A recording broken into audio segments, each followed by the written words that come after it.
So check it out, you guys. As a trainer, I want to make sure that I can get you guys the best program I can possible. And in order to get the best program I can, I need to make sure that I know what you're capable of doing. So in order to do that, I need to do a pre-programmed screen. But I want to show you guys some of the 5 screening tools that I use in order to get you completely prepared for your workout plan. Because training is more than stepping on the scale. It's actually a lot more than stepping on a scale, because muscle weighs more than fat. I'm gonna show you guys these 5 tools using a broomstick at home.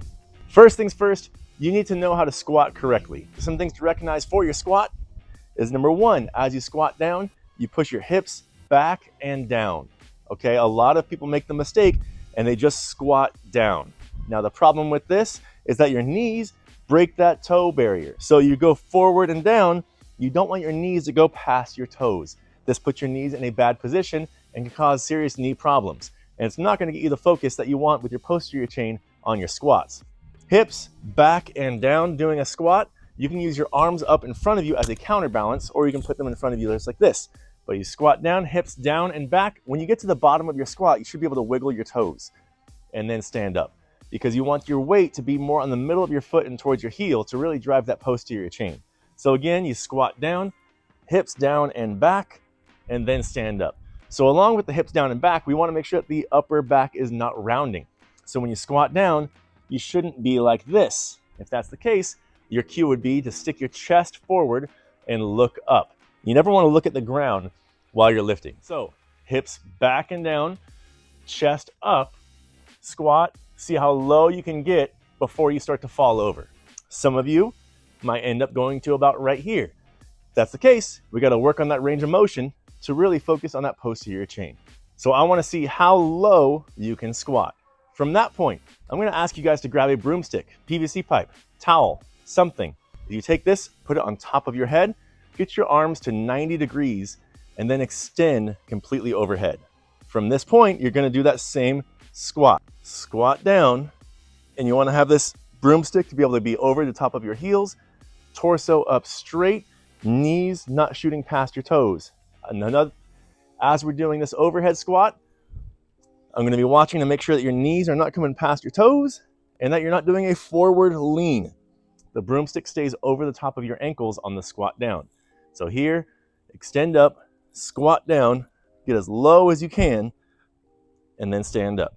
Watching you guys do this will allow me to screen whether you have tight shoulders, tight hips, lack the range of motion, and how I can best program to get you the most benefit from your training. After that, I want to see your shoulder mobility, your shoulder flexibility. So what you're going to do with that broomstick, you're going to take it, bring it behind your body just like this, take the other hand, reach around and try to get as close as you can with your hands.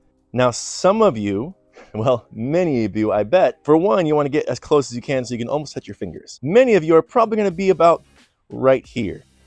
Now, if that's the case, we're not jumping down and doing heavy bench press right away. We want to make sure that we increase that shoulder mobility and shoulder flexibility so that way you do not get hurt. Increasing your mobility will greatly decrease your chance of getting injured. I want to see how far you can get, how close you can get with your hands together here, and then switch to the other side and see how close you can get with your hands here. If you guys are a right hand dominant person, there's a good chance if you played a lot of baseball or played a lot of sports that this hand underneath will be real tight. With that being said, we want to increase that mobility and flexibility in the shoulder. Now the next one I would check is to check your hamstring flexibility. Now what we're going to do with that is I'm going to ask you guys to submit your video if you guys are training with me. If you have a trainer, they should be checking this as well. So what you're going to do is you're going to take this broomstick, this pipe stick, whatever it is, try to get it to go straight up and down. I apologize because I can't exactly see if it's straight up and down, but you get the point. You're going to go halfway down your thigh. This other leg is going to be straight. And what you want to try to do is lift this leg up and get this leg to get in line with the broomstick.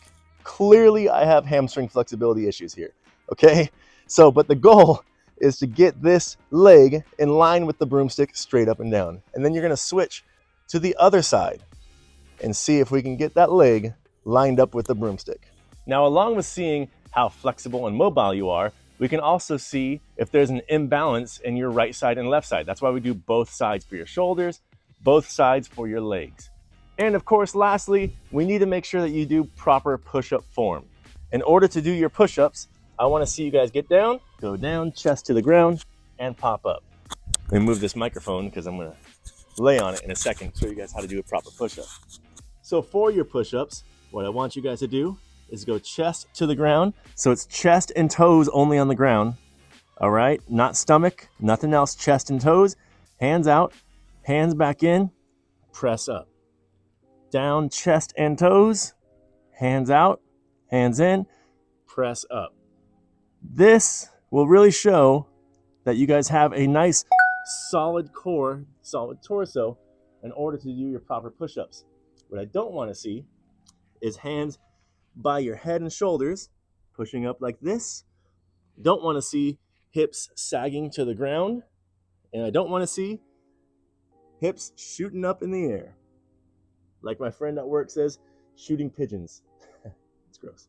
Anyways, down, chest and toes, arms out, hands in, press up. Whether you're training with me or not, you should be doing these things in order to really gauge yourself and see where you are at your level of fitness. If you have questions about how to incorporate this into your fitness program and also how to improve at all of this stuff, hit me up. I'd love to help you out. Follow for more value. Rock it out.